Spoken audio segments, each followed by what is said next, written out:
How to remove email from Roblox account. Hello everyone, this is Sabrina here to help you today. So without any further ado, let's get right into the video. First, launch your Roblox application. After that, tap on your profile icon.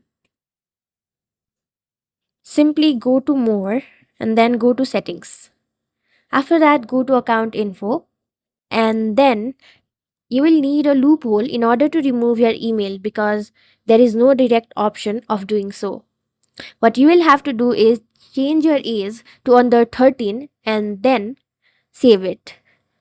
After that, exit Roblox and then see your email will be removed from your Roblox account.